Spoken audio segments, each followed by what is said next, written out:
So thank you both for being here. Welcome to the show. Thanks for being here. And we have to say an early happy birthday. Yes. To you both. And it's your birthday. And Christopher, you posted a throwback photo here from a past birthday.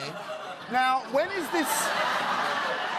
is this from, and why does it say Rush on the cake? Well, you see, the gentleman behind is actually holding up a Rush album, 2112. Right. I was a Rush fanatic for about 2 years. Right.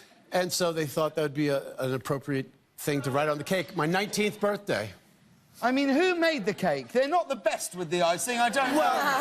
Well, look... I don't fancy their chances in the next season of the Bake Off. Well, you know? No, but look, you got to give them an A for effort. This was sure. spring break, Mazatlan, Mexico. So a bunch of drunk kids, and they had the wherewithal to bake me a cake. Now, I love this long hair. When did you decide to cut it? That's actually a good story.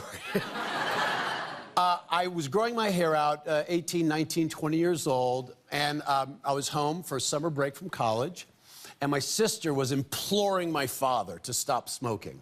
Right. And she goes, I'll do anything, Dad, please, I'll give you $1,000. He goes, look, it just doesn't work that way. And I said, I'll cut my hair if you get a job, if you quit smoking. Right. I'll cut my hair and get a job. No, I'll cut my hair if you stop smoking. And without a word, he just put his hands out. Here's a guy who smoked for 35 years. And he quit that day. Wow. Well, there you go. And, Rachel, you also posted... Now, you are so busy. You have so much going on. Yes, and I have to apologize. That was a touching story, and I cracked my neck in the middle of it, and I want to apologize. Yeah, no, I heard that. Yeah, it's troubling. No, if I'm honest, I was jealous of how amazing I felt that... Oh, yeah. Did that feel incredible? Wait, let me try to do it with my back. Hold on. Shut up. It's usually horrifying. Wait. Let me put the microphone in. Oh, my God.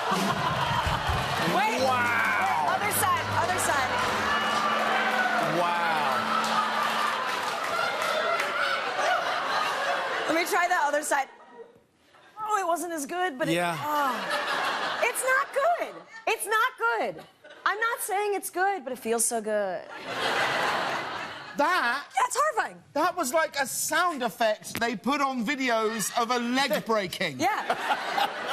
Yeah. Why is this? Is this because you're holding some stress, some tension? What is it, do you think? You're busy? I mean, I think I've been working 16-hour days for give or take, for the past 4 years. Yeah. My body is breaking down. Well, also, not only that, this is how you spend your personal self-care time. Now... And that's why my body is breaking. I have to spend every waking moment when I'm not on set in the tub. But I'm not sure this is a safe idea. Anyone watching at home, I wouldn't recommend that you do this. No. I think I've been told that the electricity from a MacBook is so weak that if it fell in, it wouldn't electrocute me. But hey, YOLO, you know?